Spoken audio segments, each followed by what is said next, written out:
What is going on, everybody? It's the Frost, and we're here for a Double or Nothing review for May the 29th to 30th, 2022, because this show ended at 12:50 p.m., 12:40 a.m.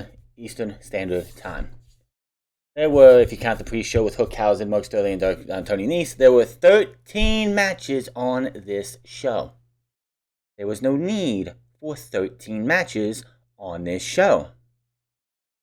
Why do we need? I don't give a shit if the NBA Finals was on. I don't give a shit if the NBA playoffs are on, the NHL playoffs. I don't fucking care. There is no excuse for having 13 matches on this show. This show did not need that many. There was no reason whatsoever to go out there and make us watch have us watch 13 matches. It was absolutely utter ridiculousness to have 13 matches on this show. You look up and down this card and it's like, why is this on here? This is a Wednesday night show match or a Rampage match. Why is that match on here? This match should be on the pre-show or on Wednesday night or Friday night. Why is that match on here? That match should be on Dark. I don't want to sit here and look at a pay-per-view and go, why are we getting this many matches? A pay-per-view should go from 8 to 11. If you can't squeeze matches in there, then don't fucking put a match on the card. There was no reason, because Tony, I know the NBA playoffs are on, but you put matches on here that people are going, well, I'm going to go watch the playoffs because I don't want to watch this match. It backfired on you and the people. I will give it up to the Vegas crowd. When WWE did their WrestleMania match, main event, WrestleMania 35, and it went past 1 o'clock, and the main event started at midnight, like tonight's did, the crowd was dead tired, and everybody just wanted to go home. Of course, that show started at 7 instead of 8, so there was an extra hour compared to here. But 13 matches were utterly ridiculous. Hookhausen, Mark Sterling, Tony Nese, that was on the pre-show. It was a pre-show match. That's fine. It was an innocent match. Danhausen actually got to show you that he can wrestle. I mean, for the early part of him being in the match, he was avoiding his Tony Nese most of the time. But in the end, it was an innocent match. Hook got most of the offense in. He beat up Tony Nese. He beat up Mark Sterling. When Mark Sterling happened to come in, he was going to kill Mark Sterling. He even did the whole slice the throat thing with his hand. Danhausen wanted to come in. Danhausen put one foot on Mark Sterling, and he won the match for them. So Hookhausen beats Mark Sterling and Tony Nese. And, hey, put him on Dark and Dark Elevation. With Danhausen able to show you that, hey, I can actually still wrestle, I wouldn't be surprised if we start seeing Danhausen in the matches, the match announcements for Dark and Dark Elevation next. Good for him. Okay, so Double or Nothing started off. The biggest question going into Double or Nothing was not who's going to win the Owen Hart Cup, not who's going to win the World Championship, not what's going to be the match of the night. The big talking point going into Double or Nothing is would MJF fuck over Wardlow and skip out, go home, take his ball, and go home and be a truly, truly big piece of shit and be vilified by everybody in the professional wrestling spectrum. Now, AEW knew this was going to be a hot topic point, but they did not want this to overshadow the rest of the show, so they smartly put this match on first. MJF's music hits, and the music keeps going, and the music keeps going. We go to the crowd, we go to the stage, we go to the crowd, we go to the stage, and MJF, after what seemed like an eternity, finally walks out. But the expression on his face is, I don't want to be here. You could just see, walking out there, this dude is done. He doesn't want to be here. I wouldn't be surprised if, we get news that MJF is being sent home and being suspended for his actions his actions last night when the night before when he ghosted. He left. He skipped out on his meet and greet and ghosted everybody in AEW. Dude's got an ego problem. And this is the thing. saw a post on social media earlier that when it came to streaming and content creating, that the smaller streamers and content creators appreciate more than the bigger ones. And someone replied to that saying that a lot of the big ones get an ego. Everybody has an ego. It's just human nature. Some people are better at holding in their ego and be able to keeping their ego in check. MJF does not seem to be one of those guys who can keep his ego in check. So, this match, can we even call this a match? MJF gets in the ring, Wardlow comes out to I didn't know the, where they're at, has holding cells.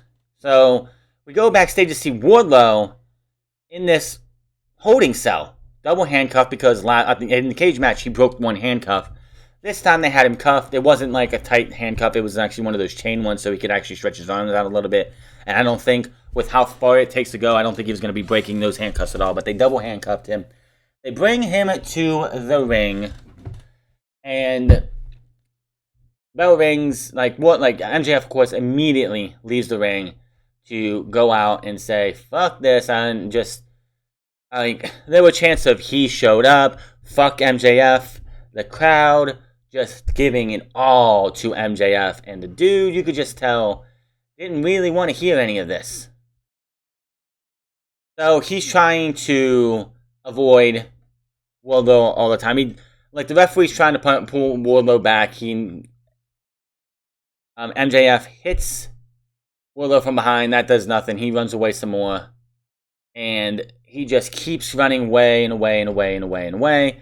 Until Wardlow finally picks him up and gets him into the ring. Now, of course, he tries to get him in the ring, but MJF's able to shoulder block him into the gut. And he goes for a sunset flip. Wardlow, of course, no-sells this and just picks the guy up. Pulls him in, goes for a powerbomb. MJF bites out of that. The funniest part of this match. MJF is on his knees. He's reaching into his tights to get the diamond ring. He puts the diamond ring on. But Wardlow's standing behind him. The referee's off to the side with his hands on his hips and just grabs that ring, pulls it off, and puts it in his pocket. Wardlow picks him up. One powerbomb. Before he hits that powerbomb, he gets that, ooh, this is going to feel so good, orgasmic-like face. One powerbomb. Goes, one more? You want another one? Hits him with another one. In between those, of course, he does another, oh, that felt so good. One powerbomb, two powerbombs, 3, 4, 5. Wardlow puts his foot on MJF. 1, 2. He walks off before the left hand actually connects with 2. Picks him up for a 6th, a 7th, an 8th, a 9th, a 10th. Finally puts the foot on MJF. 1, 2, 3. Wardlow beats MJF. I don't think the walking off, I think it was supposed to be 5 powerbombs and that was it. They were just going to have him hit 5 powerbombs, beat MJF, and go from there. But I think after what happened on Saturday, Tony Khan was like, punish this. This is going to be his punishment for just letting his ego get out of control. After the match, the medical staff comes in, the EMTs, they stretcher MJF out, they put the oxygen mask on and the wrong way and stretcher him out. Wardlow gets up to the ramp. Well, as MJF is being stretchered away, the crowd chants "You deserve it" to over and over because he kind of did. Well, not just for yesterday, but just because he's a heel. Now, like I said, Wardlow gets to the stage. Tony Schiavone says, "We just heard it from Tony Khan, and it is official. Wardlow, welcome to AEW because you are all elite." And on both Trons, you see Wardlow is all elite. The graphic, Tony Khan put it on Twitter, on social. And Wardlow gets overwhelmed with emotion. The fans chant, "You deserve it." And that was the end of that. I don't know if this could be Tony Khan, MJF's going to be suspended for a month. He's suspended Max Caster before for a month. He suspended Sammy Guevara for a month. I think that MJF is going to be suspended for a month. and which will be fine. He don't like they gotta even hopefully everything's been smoothed over and MJF is on better terms with Tony Khan and AEW. And with the events of tonight, I'm still saying that MJF is going to be the AEW World Champion unless things change and he ends up being removed, like leaving WWE. I'm not WWE, leaving for WWE or wanting to be fired. Now, here's what people need to get this in through to MJF's head. MJF thinks, and this is the thing that MJF probably thinks, is that he, fired or not, is going to go to WWE and they're going to pay him all this boatload of money and he's going to be making more money than he's ever seen before. Why would WWE want to go out there and pay this man who just got fired unceremoniously in the worst way because of his ego? Why would they would sign him, obviously, but say they would offer him $5 million over his $5 million $5 million for his contract. Yeah, because you all the antics and everything, and we're gonna sign you, but we don't have. There's no bidding war. We're gonna knock that down to $1 million or $900,000. So MJF needs to get his ego in check because he talks about this bidding war of 2024, which of course is also talking about the TV rights bidding war, but his as well. If we don't get to that bidding war, his value for WWE tanks. WWE is not going to sign him to the contract he thinks he's going to get. He's not a Cody Rhodes. Cody Rhodes had an easy transition to go back to WWE. He was born, bred, and made in the WWE system. MJF was not. MJF, people need to realize this, is that CM Punk is a bigger star in name value than MJF. Keith Lee, Adam Cole, Bryan Danielson all have bigger names than MJF. And I'm like, all these guys who come in from WWE, they have bigger name values because then people are like, oh well, MJF's being paid, not paid to what his contract is, what his talent is worth. Yeah, someone like Keith Lee's probably making more money than him. Danielson's definitely making more money than him. Moxley's making more money than him.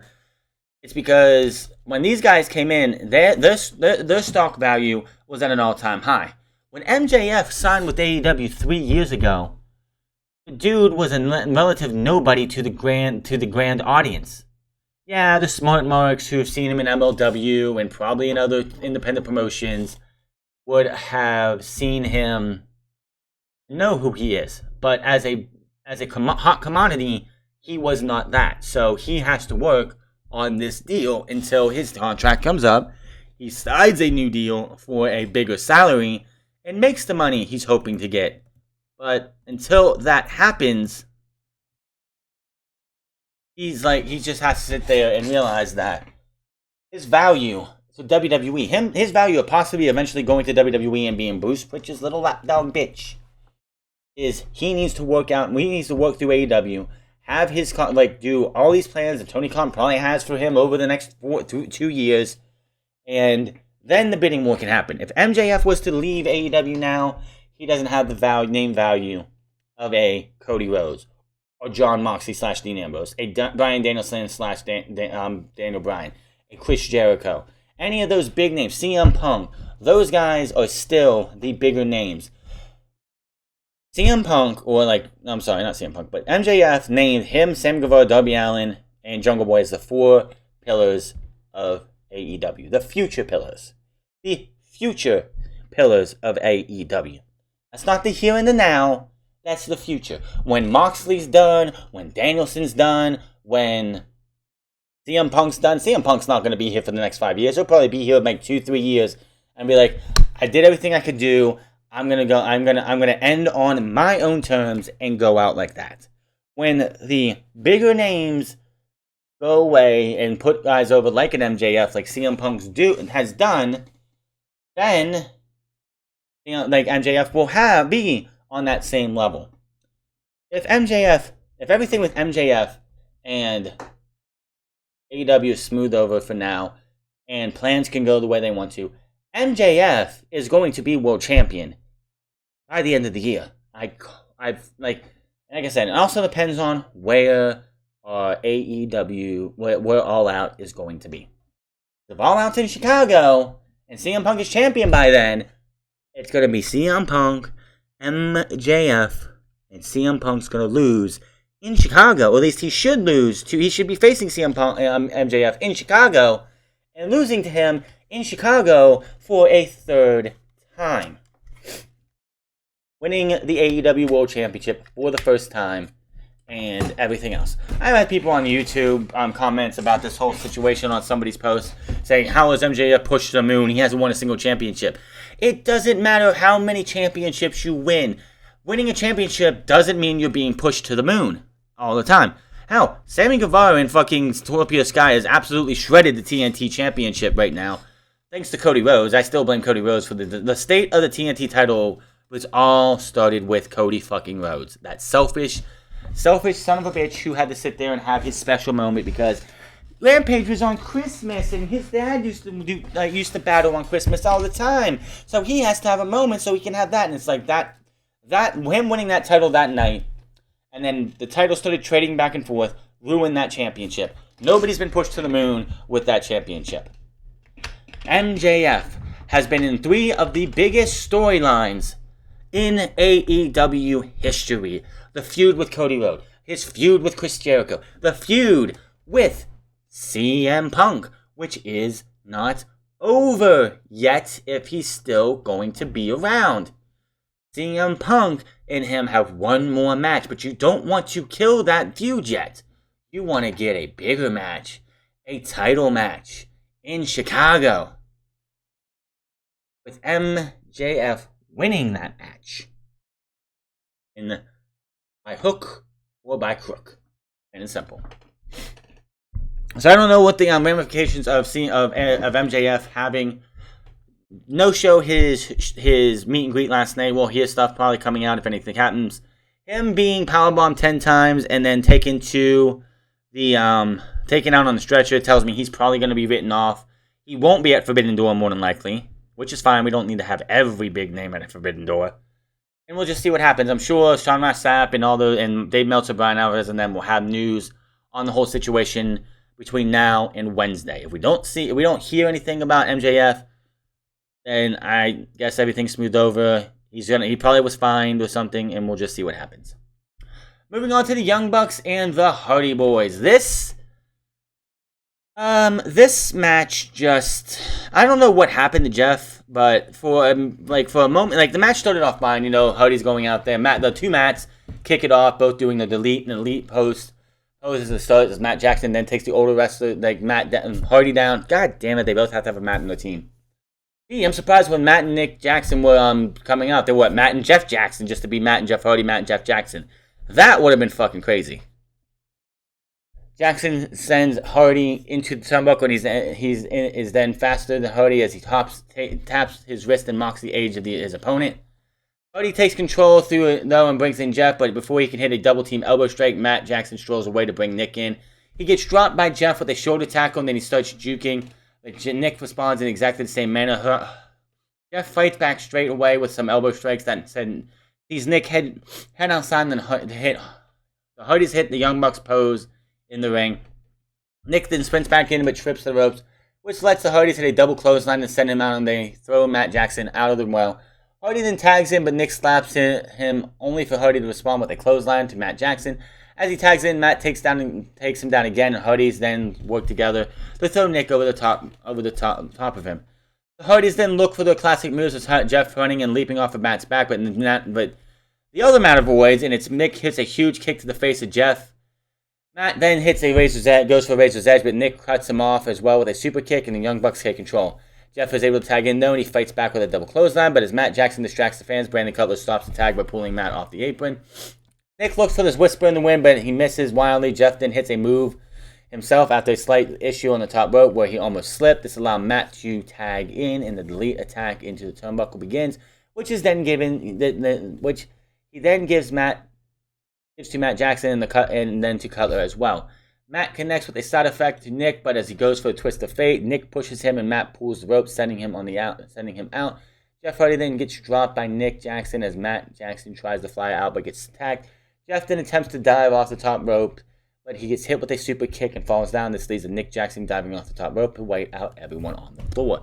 Back inside the ring, the Young Bucks continue their control with Matt Jackson picking up a near fall, but then he eats a knee strike from the other brother after Matt Hardy avoids it. Then this happens again on the outside. This time Cutler eating a kick as Jeff then dives off the apron and hits the clothesline with Nick.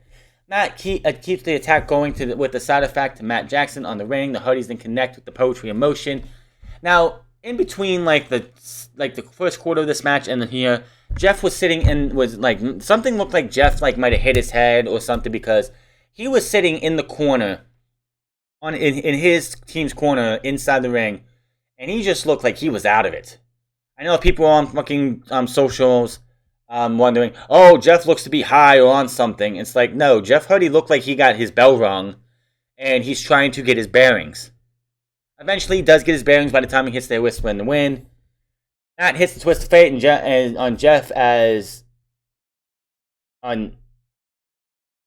Yeah, I hate the fact that Matt and there's two Matts in this match. It makes everything so confusing when I'm trying to think of everything that go back to this match. Matt Jackson hits the twist of fate on Jeff. Nick follows up with Jeff's own finisher, but he's able to kick out after it all.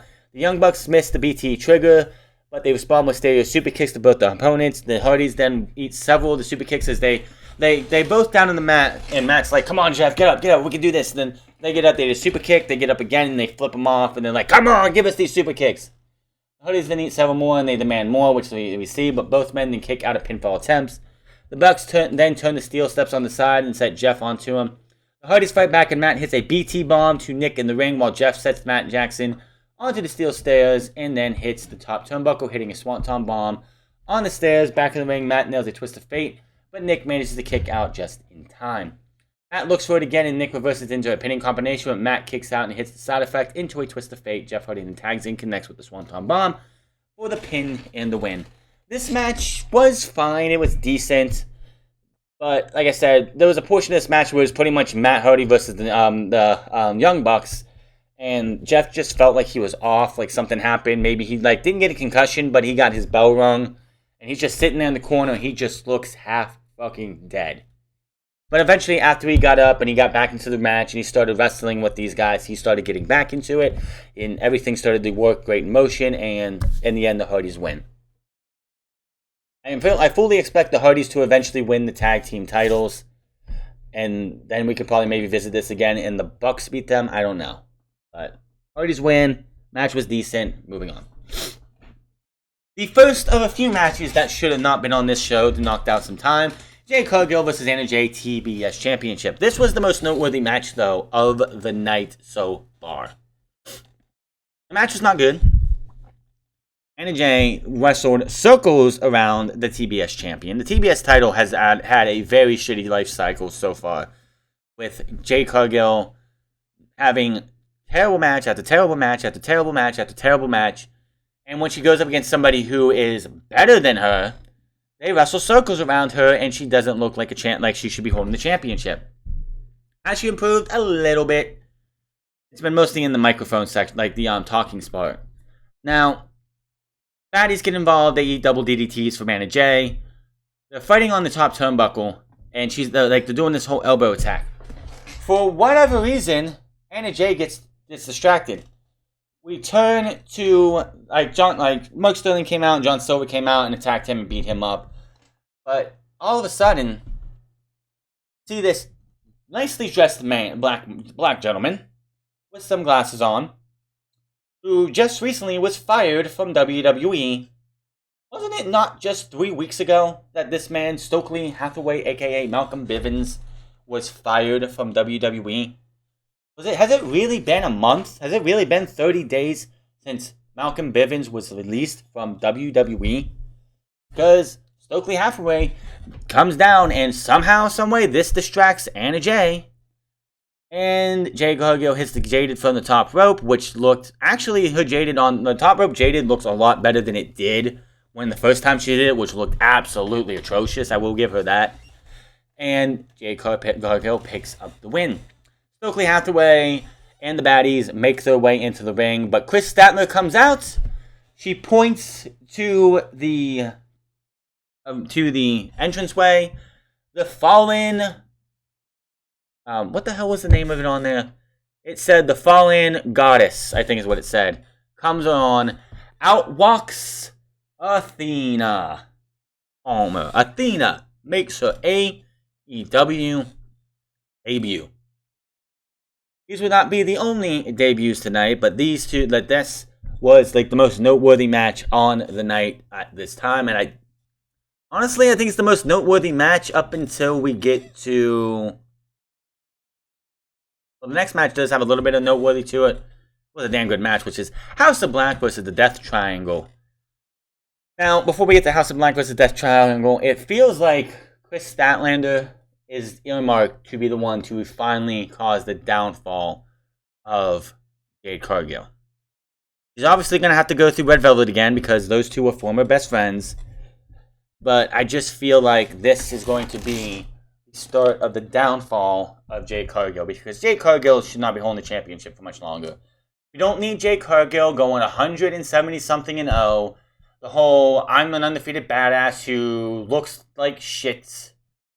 Half the time when I go like Anna Jay wrestled circles around me, Thunder Rosa did that too, Ruby Soho did that too.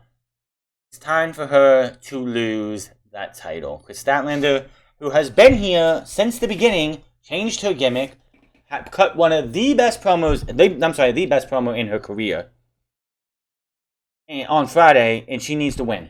So, whenever they book that match, Jade Cargill needs to lose.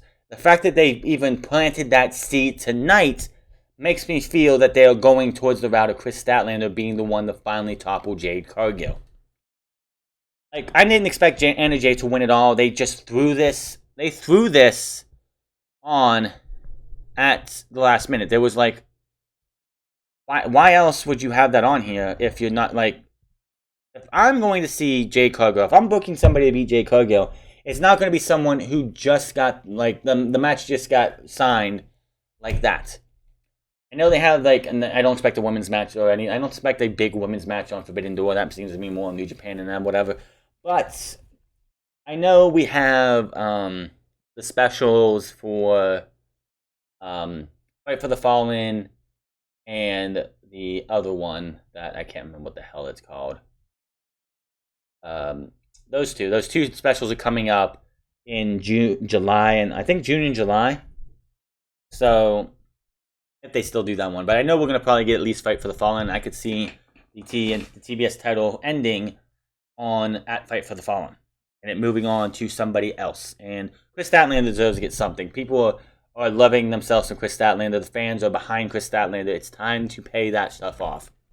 House of Black versus Death Triangle. This was a banger, as you kind of should have imagined.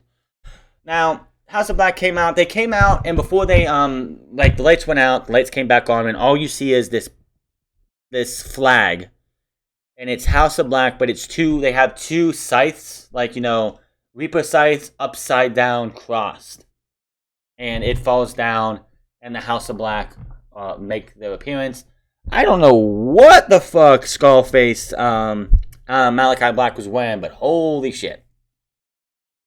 So this match was just like, so on their entrance for the Death Triangle, you had Penta Oscuro, Rey Fenix, Pac wearing a half and half. Reminds me of when Kalisto, when it was Sin Cara, the original Sin Cara, and Rey Mysterio would tag up, and they would wear half and half masks of each other.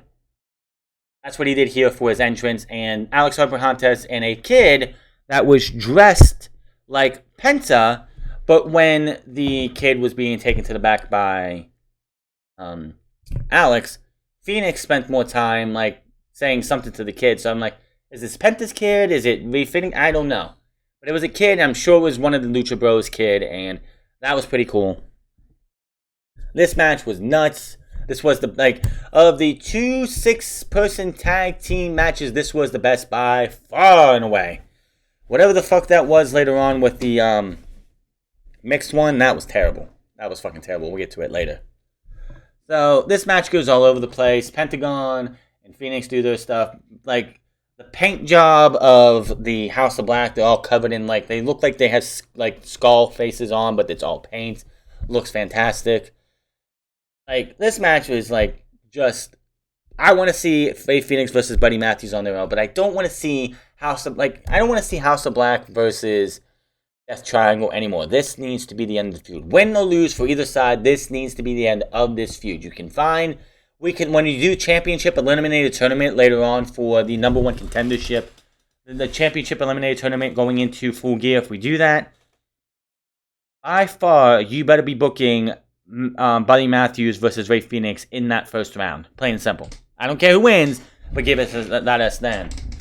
So, match is just all, like, these guys are just, like, killing it. Brody King's just a big, beefy dude. These guys are just going all over the fucking place. Canadian Destroyer on the apron by Penta to Buddy Matthews. Brody King hits a DDT stomp combination with Malachi. They grab Penta. They grab Brody King and hit the DDT stomp combination on him, leaving Malachi alone. He's like, fuck it, bring it on, motherfuckers, and he takes all of them on. Black hits the back heel kick, both Lucha Bros members, but Pac's able to avoid his hits and strikes his own.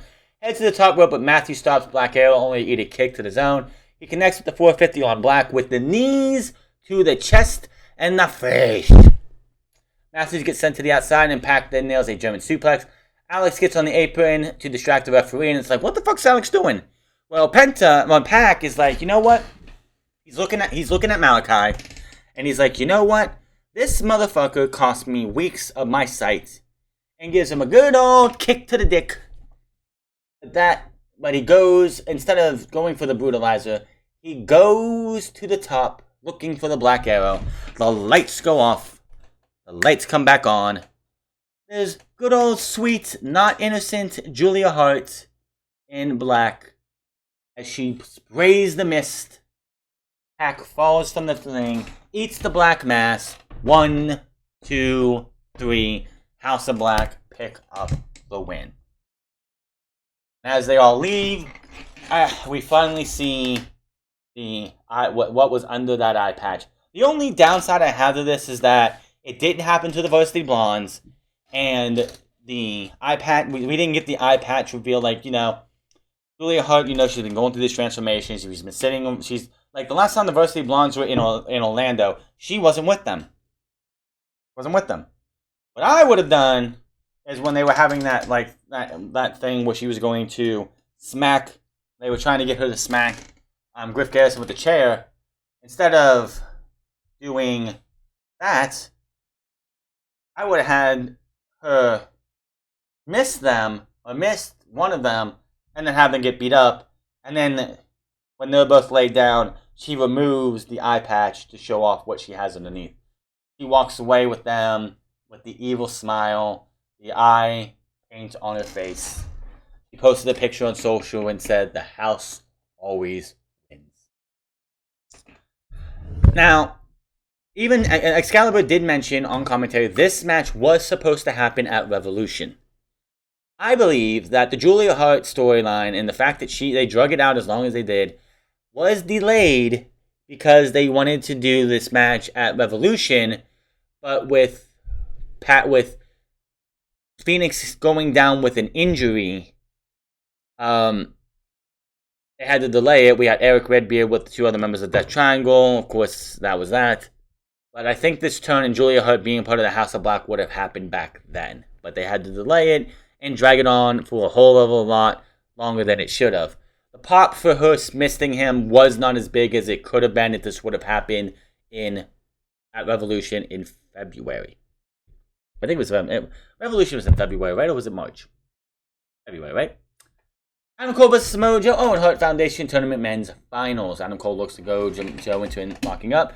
But Joe has other ideas. He starts throwing hands, beating down his opponent in the corner. He then nails a big chop. And before I get more in this match, there's one Owen Hart Cup, like one Owen Hart trophy.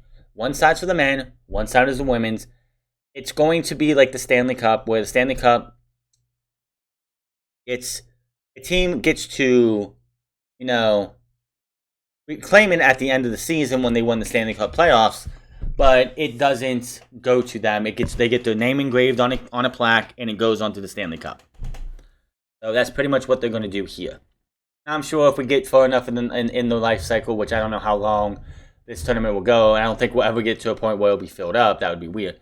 They would go and get commission another one, and it'd be blank as well.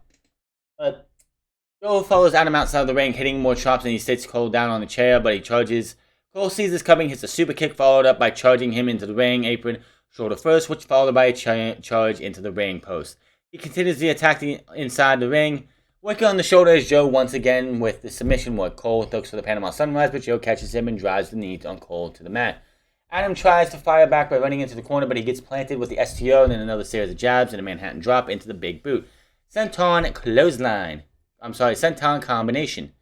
But he only gets in the fall. Joe attempts a powerbomb, but his shoulder gives in on him, and Cole follows with a kick to that area. But as he hits the ropes, Joe drops with a huge lariat. The two men then charge at each other, and it's Cole that gets the best of the situation with a knee to the face. Joe then counters a super kick and slams Cole to the mat as he gets onto his back with an STF submission. With the official checking on Cole, Bobby Fish appears and hangs the arm of Joe over the top rope, but he avoids the boom and locks in the coquina clutch. But he has to relinquish the attack as Fish comes up again. Cole then kicks him down, hits him in the shoulder, gets him with a couple of super kicks to the head, he lowers the boom, 1, 2, 3. Adam Cole predictably wins the men's version of the Owen Hart Cup. And what I would have to say was probably a pretty decent tournament overall. Seriously, I think outside of Adam Cole versus Jeff Hardy, that debacle of them getting like 4 minutes of TV time and like 7 minutes of a match, 3 of it in commercial and 4 of it on TV. This was a pretty good tournament for the men. The Dax Harwood Cash Wheeler match was fantastic in the qualifiers. Adam Cole versus Adam Cole winning was predictable since day one. Honestly, Adam Cole needed to win this entire tournament. Samoa Joe's the TV champion of Ring of Honor. He didn't need this. He didn't need this at all. Him being in the final was definitely necessary because I don't think anybody who was watching NXT towards the tail end of the middle of last year wants to see Kyle O'Reilly versus Adam Cole again. So Samoa Joe was there just to break up the monotony of having those two wrestle each other again. So they're not doing the presentation of the trophy because what happens is they both the winners get custom championship belts that they get to have, and their names of course will be engraved on their sides of the Owen Hart Cup or however they're going to do that.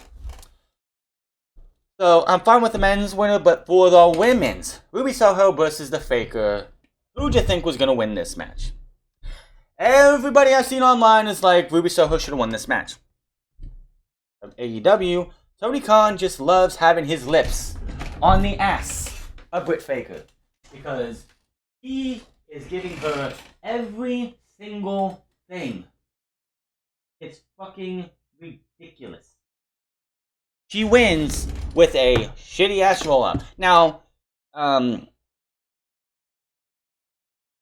lead guitarist of Fozzy plays Britt Baker to the ring. So, Justin Roberts in the ring, and he's like, and now, Rancid! So Rancid comes out, and they have the little set thing. They play Ruby Soho to the ring, which was fucking cool. So, this match was not terrible, but the Faker still looks like shit, and everyone wrestles around her. I even think Jade Cargill by now would be able to wrestle around this bitch because she is so terrible. She is the Charbot of AEW. Overpushed, cringe on the mic, can't wrestle a lick, overrated. But with Adam Cole and her both being in the finals, you're like, they're probably going to do the power couple thing. Can you be less creative for this?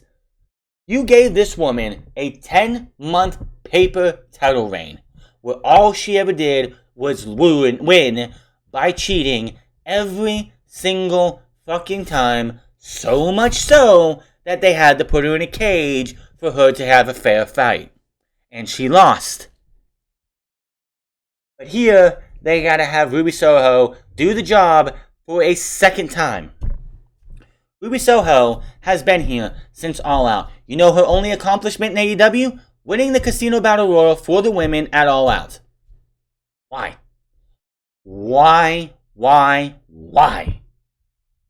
I just don't get it.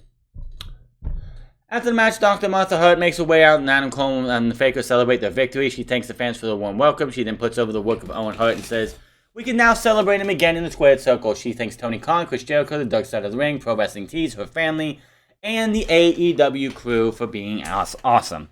She presents the winner with one title each, and the trophy itself. Which she just grabs the trophy, which I don't know why they didn't do this, where she would come forward because there was a podium there so she could talk. Bring the trophy around, then have Adam Cole and the Faker on one each side hold the trophy up and get a couple pictures. No, they didn't do that. They just had Martha Hart grab the trophy, walk around the podium, show it off, walk back around. It was kind of fucking weird. Match number 2 that had no business being on the pay-per-view. Scorpio Sky, Ethan Page, and Paige Van Zandt versus Sammy Guevara and Frankie Kazarian and Tay Conti. Tay Conti dressed like Maleficent. Cool for that. I have no idea who Sammy Guevara was trying to be. This match was fucking bad. I can understand playing into your heel, into the fans' boos. But to do it in a comedic fashion like Sammy and Tay did tonight killed this match completely. Now, adding Frankie Kazarian just to have a 6-person tag match to make it so Paige Van Zandt, it's not going to be Sammy and either Sky or Paige, most likely Paige because Sky would be the TNT champion. Having these four men and the 2 women made it a lot better. So Paige Van Zandt got one tag in. She did hit Sammy Guevara and beat up Sammy Guevara a bit, and that was good just to see what she could do there. But yeah, Tay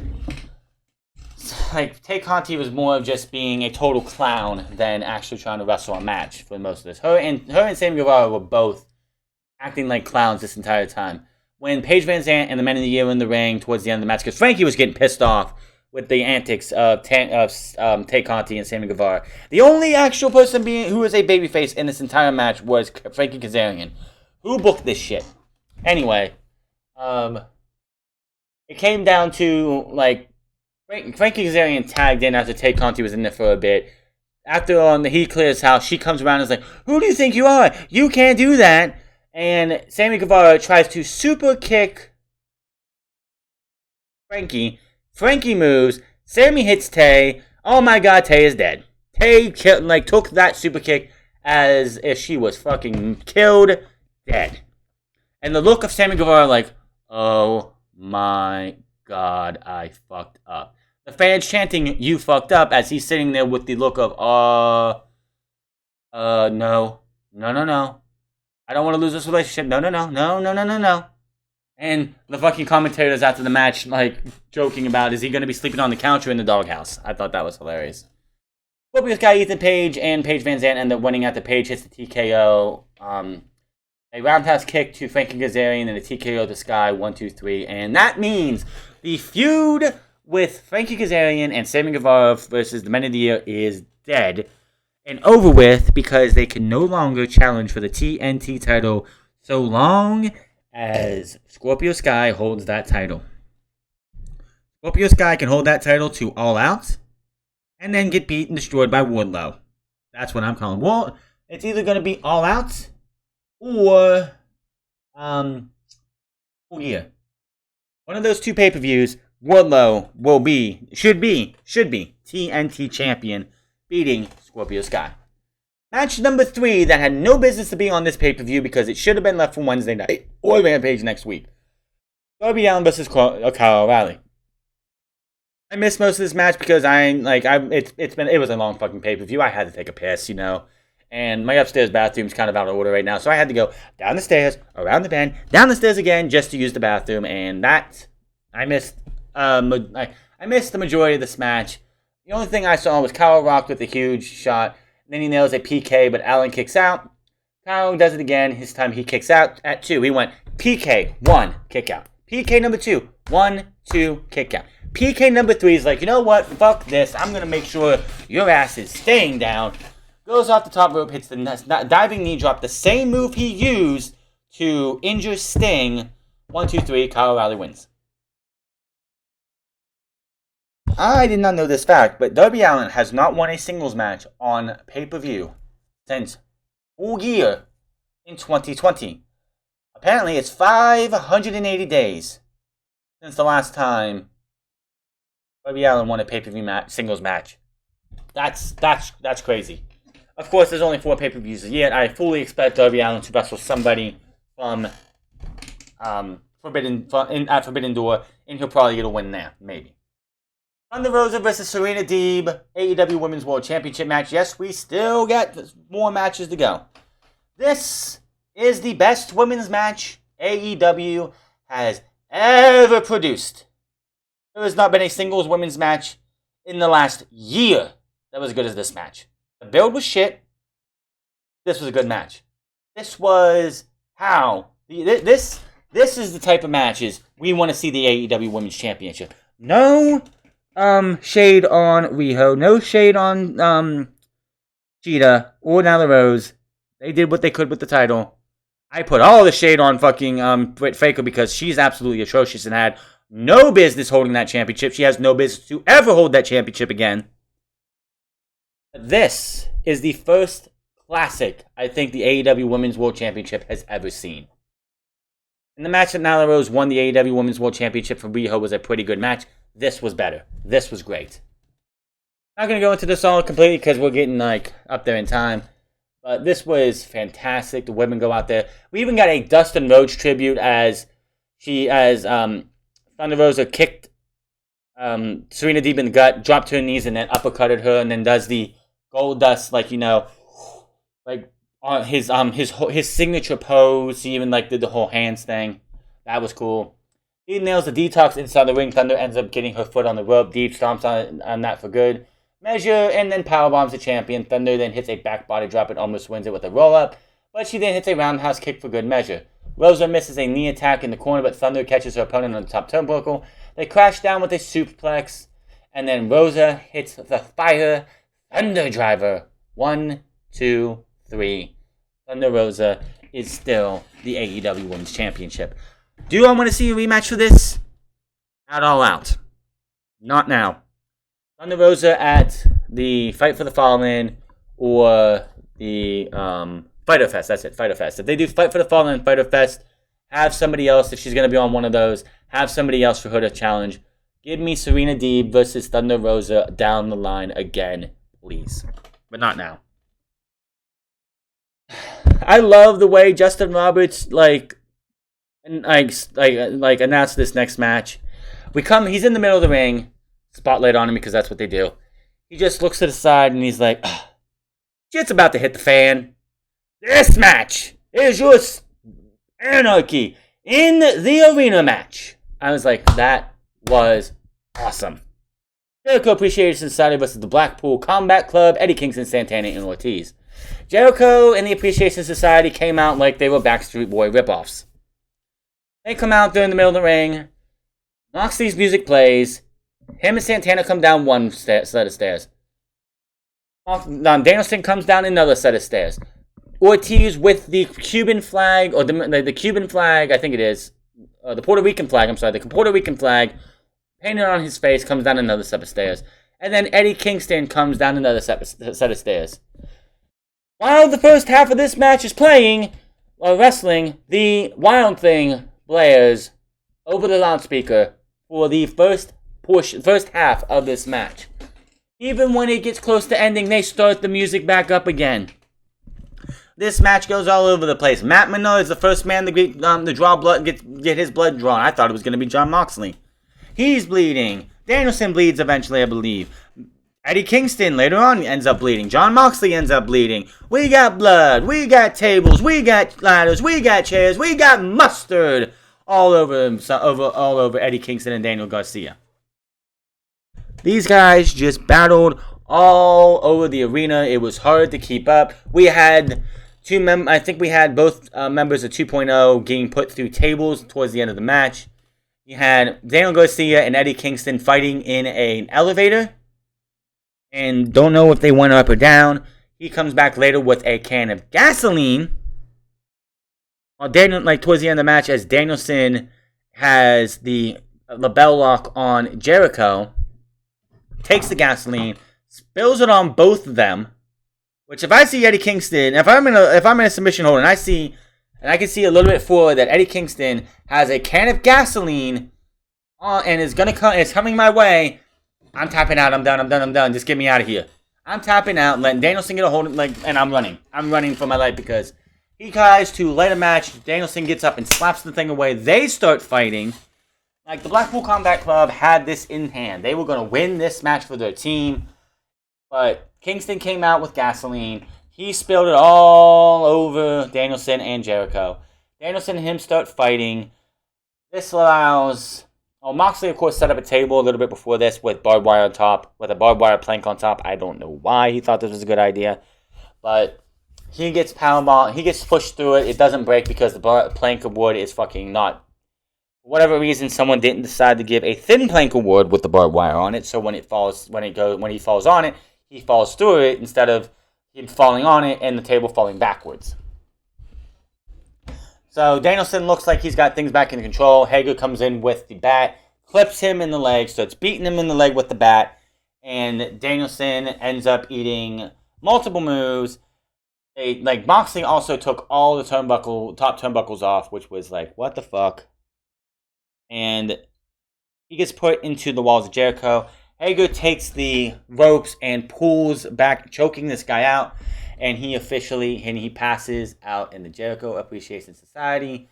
Pick up the win. And that was the end of that. The JAS all show up again. They all celebrate, and that was that. What a fucking mess of a match. Fun shit. Fun at all. I had a lot of fun watching it. But this is clearly not over. I expect Danielson and Eddie Kingston probably in the next week or so have a match to settle their beef so they can get back on the same page. Or Danielson will settle at the next one because Wheeler Yuta will be back in time for whenever they do Blood and Guts. Because the Minion's coming up in about a week, I believe. Minion's coming up. The Best of the Super Juniors should be on its last leg of competition. And Wheeler Yuta is actually in, I think, the second position, like in that line of second positions with points and everything.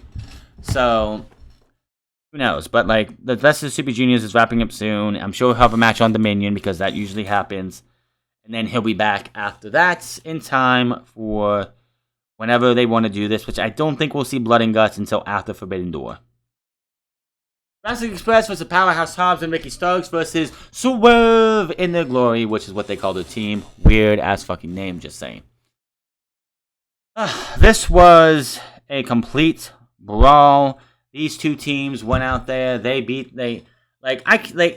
don't like triple threat tag team matches. Triple threat matches can be fine if you do them right, like the one they did on Wednesday night. That was a good match. This was crazy. I can't, I'm sitting there how am I supposed to recap any of this stuff? It's all over the place. They're I can't tell half the time and keep track of who the fuck the legal man was. And in the end, I thought we were going to see new tag team champions. I honestly think it's time for the Jurassic Express to get these titles, to be, lose these tag team titles. But no, they didn't lose. And I missed the thing before. Hold on. Oh, yeah. In between the JAS match and the tag team match, I forgot this. They were after the Anarchy match, it was JR was there's big news, we need to go to this. And we go to a video. And it's Andrade and Jose. And Andrade's I've never liked the AFO from the beginning. All of these guys are nothing but losers. And he asks, do you have the contract? And Jose's yes, I got the contract to you, no associate. And he says, this man is my family. And there's a knock on the door. Jose goes to open the door. We only see a hand in the sleeve of a white suit jacket. In walks a man familiar to Andrade, the former Ring of Honor World Champion, Whoosh. Andrade looks at him, and he goes, welcome to AEW. You go to shake hands, but instead, put their fist in the air, tranquilo style, and a portion of the OG Los Ingobernables is here. Now, Naito, we could see ourselves. This would be very interesting. Naito reuniting with Rush and Andrade at Forbidden Door to take on the Death Triangle. How about that? Of course, you want to have Rush, Andrade, and Naito win, but I think that would be fantastic. Or maybe, this is another interesting one, Jon Moxley, Bryan Danielson, and Shooter. I think that would be fucking cool too. Having Shota Umino become a member of the Blackpool Combat Club, the New Japan Pro Wrestling portion of the BCC. I think that would be fantastic. We'll have to see what happens there. Back to the tag team match here. Oh yeah, before that, also I forgot. Ethan Page and Scorpio Sky are happy that they're done with them. Scorpio Sky says, "You know what? I want to know who wants to step up, who has the balls to step up to me next." In walked Dante Martin.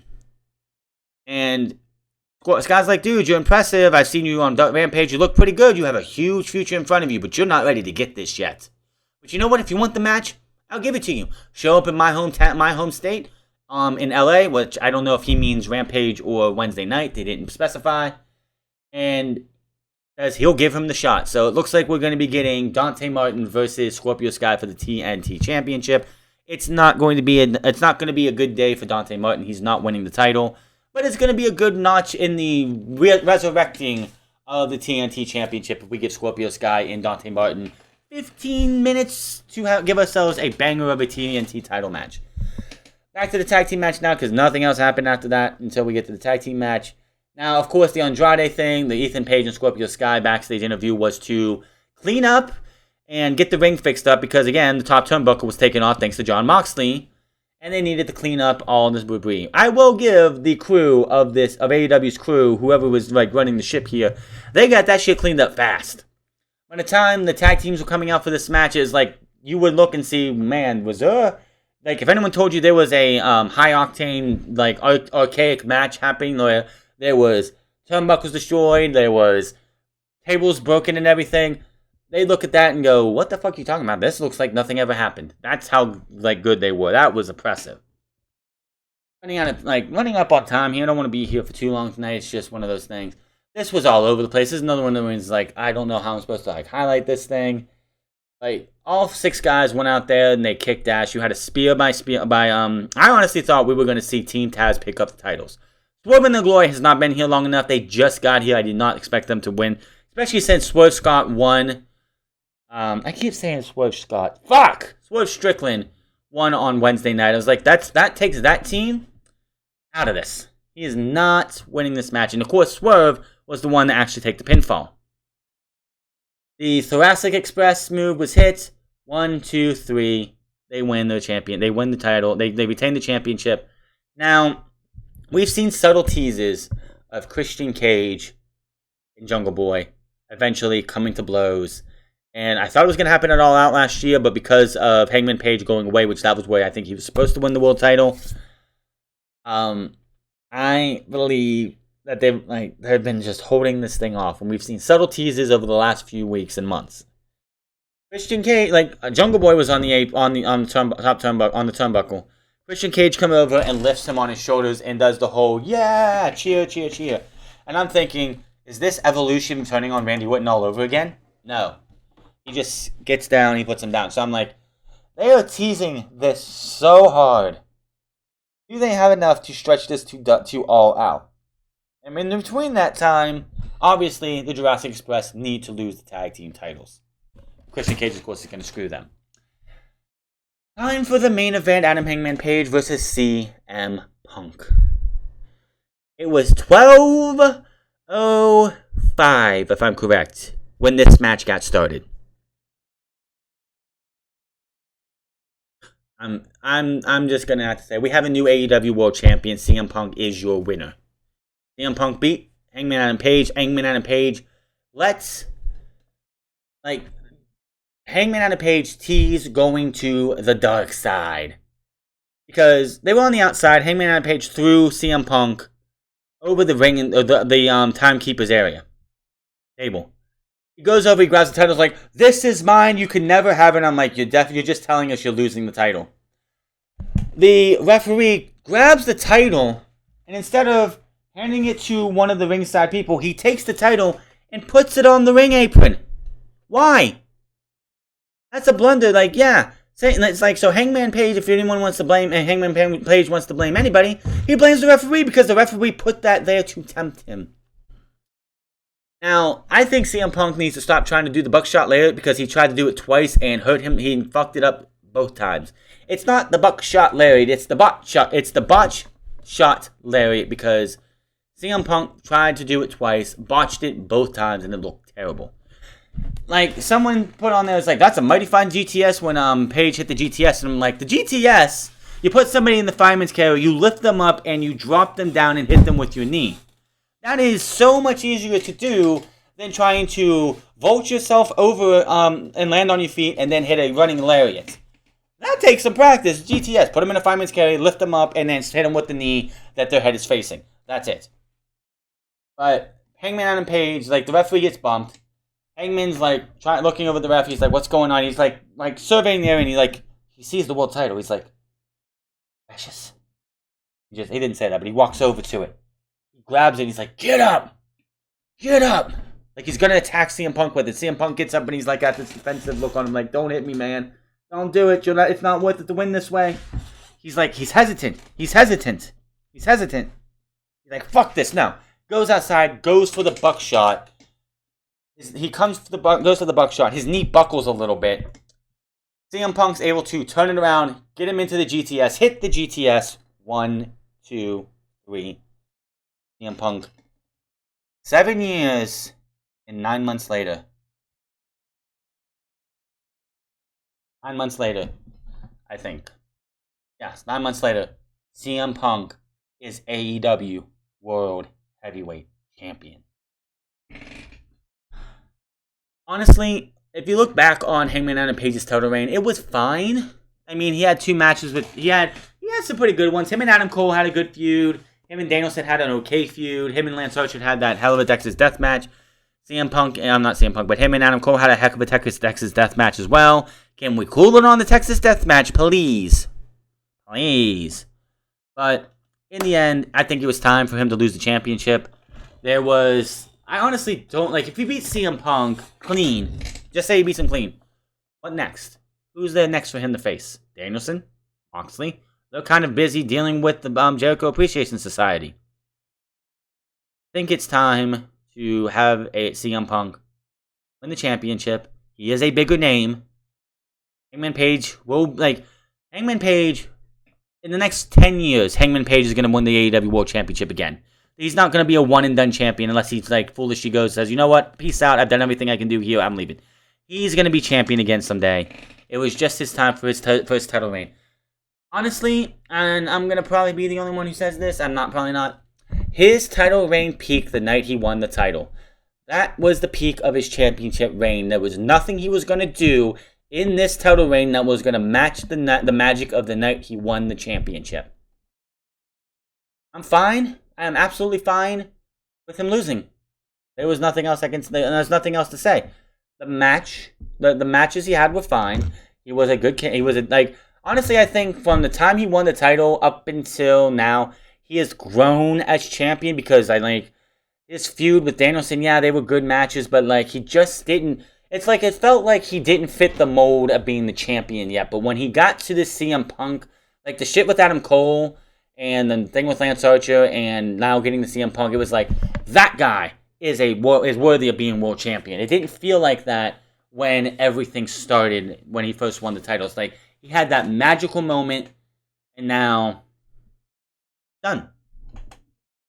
Where did this go from here? I'm sure we'll get a rematch between these two, but he's not beating CM Punk for the championship.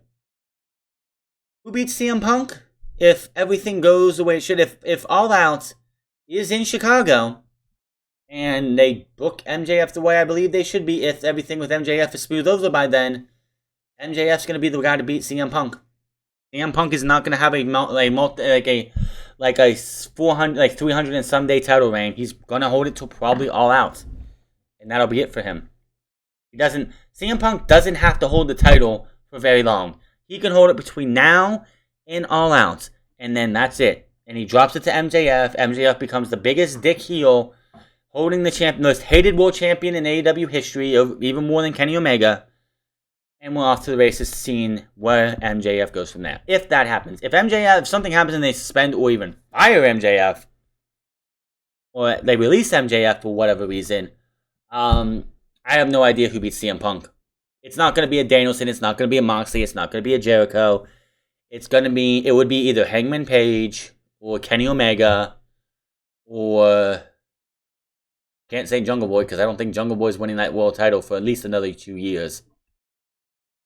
It's very hard to see, like, that's like it. All roads lead to MJF. That's all I can say. It just all road, like I said, unless they want to turn Wardlow heel, not now, but say in June, in August or September, when all like towards all, like if they want to turn Wardlow heel going into Full Gear, which is a long time away from now, still. I mean, yeah, we're in May. We'll be in June in like a day or two. If they want to turn Wardlow heel by the end of the year, which would be a mistake in my opinion, obviously, but we'll have to see how that goes. And we go from there. We'll just have to see what happens. But yeah, I don't know. We'll see what happens with all this. This is going to be very interesting to see where all this goes. Who's going to be the first challenger? It could be Ethan Page. Could be a guy who takes on CM Punk. I doubt it. But so much to look forward to. That is your AEW Double or Nothing review. Hit that subscribe button, comment down below, like or dislike this video. Find me on Miles at the France Club. Find me on twitch.tv/The France Club. And find me on Instagram at The France Club. And I'll see you guys tomorrow for Raw. I'm so glad I have a G Fuel in my house because I'm going to be so fucking tired tomorrow. Have a good one.